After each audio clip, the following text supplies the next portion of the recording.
Could Rutland's Solar City designation be in jeopardy? This morning at a Rutland Redevelopment Authority meeting at Rutland City Hall, city officials got uncomfortable talking about a state push to reduce taxes paid by solar developers. The law, if passed, would mean Rutland would lose tens of thousands of dollars in taxes paid on city solar developments. The talk came only hours before a contentious solar meeting is planned in Rutland Town this evening. So right now, basically, we are able, as a municipality, to set a tax rate based on the value of solar array development in the city, and that was kind of the justification for encumbering some of our finite land resources. We would have the ability to see some revenue to grow the grand list out of these. The proposal that's been made through the administration's miscellaneous tax bill, which went to the House Ways and Means Committee 2 weeks ago for testimony, is to basically allow the state to apply the tax on any solar development over 150 kilowatts in the state of Vermont, to exempt anything under 150 kilowatts from any sort of taxation, and basically take away the municipality's ability to tax our property. The financial repercussions for Rutland City with a fairly high municipal tax rate would be severe. According to Brennan Duffy, Rutland could lose up to $15,000 on each solar development in the city and is calling for a statement by the city. Rutland City Treasurer Wendy Wilton questioned if Rutland's namesake as the solar capital of Vermont would be viable.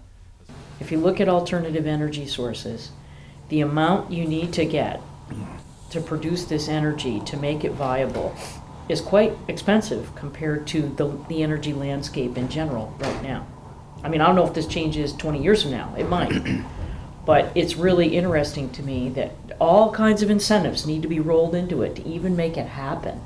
And yet there's this huge push to make this our prime source of energy within a certain period of time by state policy. So what scares me about this is I don't feel the policy in general, although I'm a fan of using alternative resources, is well thought out.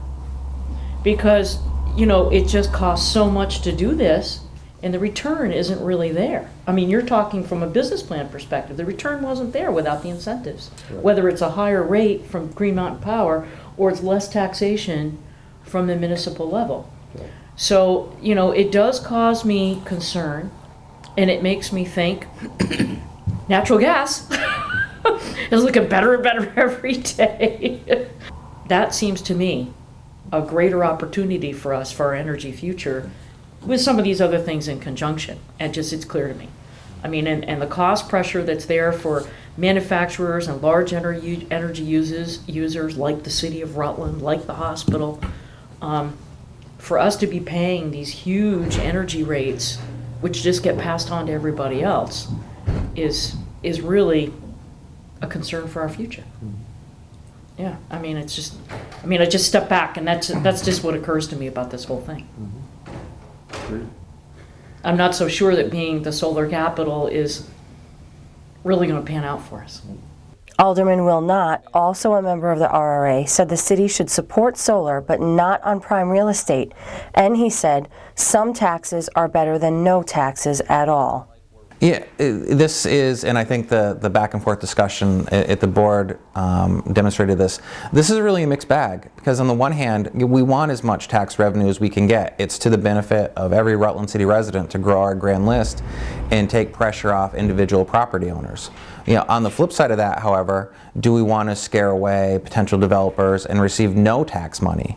So I think that there's a middle ground here that needs to be sought, that needs to be found. Do we want to continue to encourage solar development in Rutland City? Yes, I think it's to the benefit of Rutland City. I think it's to the benefit of the state of Vermont.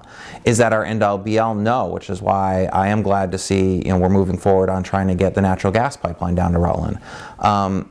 Do we want to give any prime property to solar development? No, but I think that was the case before the state proposed these changes.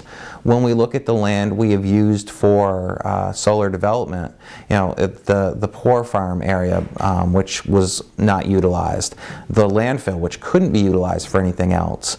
You know, it might be a little disappointing to see less tax revenue from some private projects but we can encourage there, but we're not steering that ship anyway. So I'd say that even before we talked about this, we saw proposals before it was mentioned, maybe solar panels at Pine Hill Park or at White's Playground, and I was against those when they were first brought up, just because solar is important. It needs to be part of our mix as we move forward with our solutions to energy usage, but I don't want to sacrifice any prime area of city real estate for something like that, no matter what the tax benefit is, because there are other sources and there are other means, and our prime parkland, our prime locations where we might get an industrial developer in and really bring some key jobs to the city, whether we're talking about $19,000 or $4,000 on a project, neither of them is worth that concession. A Rutland Town meeting is being held tonight at 7 p.m. at Rutland Town Hall in Center Rutland to approve solar standards for the town and a payment in lieu of taxes with a solar company. Stay tuned to County News 802 for more on the solar debate in Rutland County on upcoming shows. Tune in to County News 802 Monday through Thursday at 6:30 p.m. on your public access Comcast station, Channel 21. Online, catch County News 802 directly, live streaming Monday and Thursday at 6:30 p.m. Videos are also available on pegtv.com's on-demand feature.